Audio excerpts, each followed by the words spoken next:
Hi friends, ఈరోజు నేను చూపించేది ఇడ్లీ సాంబార్ అంటే టిఫిన్ ఐటెం. ఇది చాలా బాగుంటుంది అనమాట. ఇడ్లీలో కానీ గారెల్లో కానీ ఉప్మాలో మన ఇష్టం దేనిలో తీసుకోవచ్చు. ఇది సాంబార్కి పొడికి కావాల్సిన పదార్థాలు: ఎండు కొబ్బరి, పచ్చెనపప్పు, ఎండుమిర్చి, వెల్లుల్లిపాయ, మిరియాల పొడి, ధనియాలు, కొద్దిగా బియ్యపిండి, జీలకర్ర. వీటన్నిటికీ మనకి ఎంత క్వాంటిటీ కావాలో అంత క్వాంటిటీ తీసుకొని, నేను ఇవన్నీ వాడను, నాకు ఈ రోజుకి ఎంత అవసరమో అంత క్వాంటిటీ తీసుకొని నేను ఇదంతా పొడి పట్టుకుంటాను. నేను ఆ మిశ్రమాలన్నీ కలిపి పొడి పట్టుకున్నాను అనమాట. ఇది నాకు 2-3 టైమ్స్కి సరిపోతుంది ఈ పొడి. నేను ముందుగా ఈ పదార్థాలు, ఇప్పుడు మీకు చూపించిన పదార్థాలన్నిటి కలిపి మిక్సీలో మెత్తగా గ్రైండ్ చేసుకున్నాను అనమాట. ఈ పొడి మనం పక్కన పెట్టుకుందాం. నెక్స్ట్ ప్రాసెస్లోకి వెళ్దాం. ముందుగా కుక్కర్ తీసుకుందాం. మనకి ఎంత క్వాంటిటీ కావాలి, మీరు ఎంత సాంబార్ కావాలో అంత మన ఇష్టం. నాకు కొంచెం ఎక్కువ కావాలి కాబట్టి నేను కొంచెం ఎక్కువగానే తీసుకుంటున్నాను. ముందుగా కందిపప్పు తీసుకొని శుభ్రంగా కడుక్కోవాలి. నేను కందిపప్పు కడుక్కొని పొయ్యి మీద పెట్టుకొని విజిల్ పెట్టుకుంటాను. ముందుగా పప్పు ఉడకబెట్టుకుంటాను.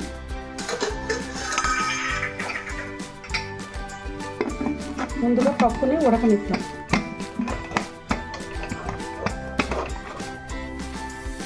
స్టవ్ ఆన్ చేసుకొని ముందుగా పప్పు ఉడకబెట్టుకోను. కందిపప్పు కడిగి మనం 4-5 విజిల్స్ వచ్చి ఉడకబెట్టుకున్నాం కందిపప్పు. ఇప్పుడు కుక్కర్ తీసి చూద్దాం. ఈ పప్పుని మనం బాగా స్మాష్ చేసుకుందాం.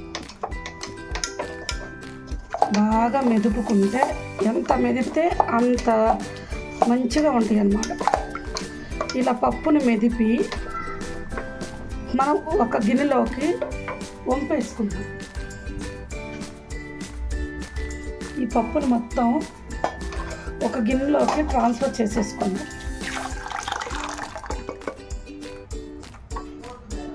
ఈ కుక్కర్ని మళ్ళీ స్టవ్ మీద పెట్టి పక్కన పెట్టుకొని, పప్పు ఉడికిన తర్వాత కావాల్సిన పదార్థాలు: టమాటా, పచ్చిమిర్చి, ఆనియన్, క్యారెట్, గల్లుప్పు, చింతపండు, బెల్లం, పసుపు, కరివేపాకు, సొరకాయ ముక్కలు.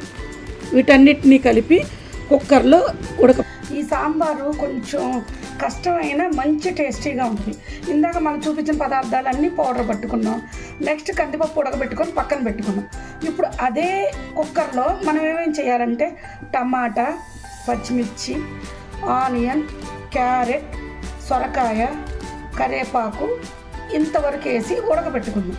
ఈ చింతపండుని మనం ఒక గిన్నెలో, మనకు పులుపు సరిపడినంత పులుపుకి ఈ గిన్నెలో నానబెట్టుకోవాలి. మనం ఎంత పులుపు వాడతామో అంత చింతపండు నానబెట్టుకోవాలి. ఈ బెల్లం తర్వాత వేసుకోవాలి. ఇప్పుడు మనం కుక్కర్లో వేయాల్సిన పదార్థాలు: టమాటా, పచ్చిమిర్చి, ఆనియన్స్, క్యారెట్, సొరకాయ, కరివేపాకు. ఇవన్నీ వేసి కుక్కర్లో 2 విజిల్స్ ఆడిద్దాం. ముందుగా కుక్కర్ పెట్టుకొని 1 స్పూన్ ఆయిల్, అంటే అడుగు మాడకుండా 1 స్పూను. నేను ఆ పప్పు కుక్కర్ కడగలేదండి, ఏమవుతుంది కడగపోయినా దానిలోనే వేసేస్తున్నాను. సొరకాయ ముక్కలు, పచ్చిమిర్చి, టమాటా, ఆనియన్స్, క్యారెట్, కరివేపాకు, మనకు టేస్ట్ సరిపడినంత సాల్ట్, కొద్దిగా పసుపు వేసి ఇందులో ముక్కలు మునిగే వరకు వాటర్ పోసుకోవాలి. ముక్కలు ఉడకాలి కదా, ముక్కలు మునిగే వరకు వాటర్ పోసుకోవాలి. ఇలా పెట్టుకొని మళ్ళీ విజిల్ పెట్టుకొని 2 విజిల్స్ స్టవ్ ఆన్ చేసుకొని 2 విజిల్స్ వచ్చేదాకా కుక్కర్ విజిల్ రానివ్వాలి. 2 విజిల్స్ వచ్చాక స్టవ్ బంద్ చేయాలి. నెక్స్ట్ ప్రాసెస్ చెప్తాను. ఇప్పుడు ఇప్పుడు ముక్కలన్నీ వేసి 2 విజిల్స్ ఆడించిన తర్వాత మనం కుక్కర్ మూత తీసుకొని పక్కన పెట్టుకోవాలి.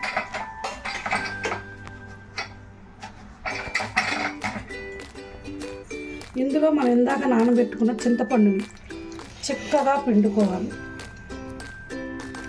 మీరు ఇది కనుక ఇంట్లో చేసి పెడితే పిల్లలు పదే పదే ఇదే చేయమంటారు. అసలు హోటల్కి కూడా అడగరు పిల్లలు, అంత బాగుంటుందండి ఈ సాంబార్. నేను అన్నాను కాదండి, ఒకసారి ట్రై చేసి చూడండి, మీకే తెలుస్తుంది. చింతపండుని పిండుకొని ఇందులో ఇందాక మనం ఉడకబెట్టుకున్న పప్పు మొత్తం దీనిలో వంపేసుకొని ఇలా వంపేసుకొని ఇందులో మనం స్టార్టింగ్ పట్టుకున్నాం కదండి, అన్నీ కలిపి పొడుగు మనకి ఎంత థిక్నెస్ కావాలంటే అంత ఆ పొడి అంతా వేసుకోవాలి. నేను దీనికి సరిపడా పొడి వేస్తున్నాను. ఇందాక మీకు కొంచెం థిక్నెస్ కోసం బియ్య పిండి చూపించా కదా, కొద్దిగా బియ్య పిండి,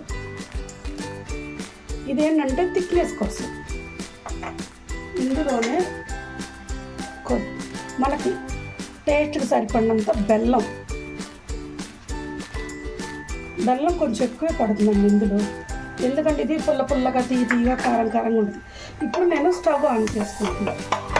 ఇందులో ఎక్స్ట్రా కారం అవసరం లేదండి, ఎందుకంటే మనం ఎండుమిర్చి వాడాము, పొడిలో పచ్చిమిర్చి వాడాము కాబట్టి మనకి ఎక్స్ట్రాగా కారం అవసరం లేదు. ఇప్పుడు ఈ మిశ్రమాన్నంతా చక్కగా కదుపుకోవాలి. మీడియం ఫ్లేమ్లో బాగా మరగనివ్వాలి. ఇది అసలు స్మెల్ ఉందండి, అసలు గుమ్మలాడుతుంది. ఇవి బాగా మరగనిచ్చి మనం వెల్లుల్లిపాయి ఇంగు వేసి పోపు పెట్టండి, అసలు ఎంత బాగుండే అంటే అంత బాగుంటుంది. ఇవి బాగా మరగనివ్వాలి. ఈ చారు ఎక్కువసేపు కాగనవసరం లేదండి. ఈ సాంబారు ఇడ్లీ సాంబార్ కాబట్టి కొద్దిసేపు కాల్చాం. కొత్తిమీర వేసుకొని ఈ దించేసుకొని పోపు పెట్టుకుందాం. కానీ అసలు ఎంత టేస్టీగా ఉందంటే, నేను చెప్పానని కాదు కానండి, ఎంత టేస్టీగా ఉందంటే అంత టేస్టీగా ఉంది. బాండీ పెట్టుకొని ఆయిల్ వేసుకొని స్టవ్ ఆన్ చేసే ఉంది కాబట్టి దీనిలో కొద్దిగా పోపు పెద్దగా ఏం అవసరం ఉండదండి. పోపు దినుసులు, కొద్దిగా వెల్లుల్లిపాయ, ఇంగువ, కరివేపాకు చాలండి. భలే ఉందండి టేస్ట్ మాత్రం. వేడిగా ఇడ్లీ కానీ గారె కానీ వేసుకొని తింటే ఉంటుందండి.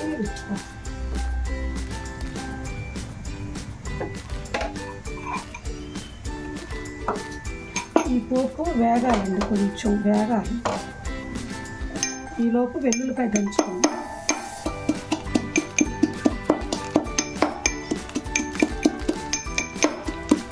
వెల్లుల్లిపాయను బాగా మెత్తగా దంచుకొని పోపులో వేసేసుకోవాలి. కొంచెం ప్రాసెస్ ఉన్న టేస్ట్ మాత్రం సూపర్ ఉంటుంది. ఇప్పుడే నాది పోపు బిట్టు మిస్ అయింది ఫ్రెండ్స్. ఇప్పుడు ఏం లేదు ఫ్రెండ్స్, తాలింపు గింజలు, వెల్లుల్లిపాయ, కరివేపాకు, ఇంగు వేసి బాగా వేపి సాంబార్లో పోయటమే. నా వీడియో కనుక నచ్చితే లైక్ చేసి, షేర్ చేసి, సబ్స్క్రైబ్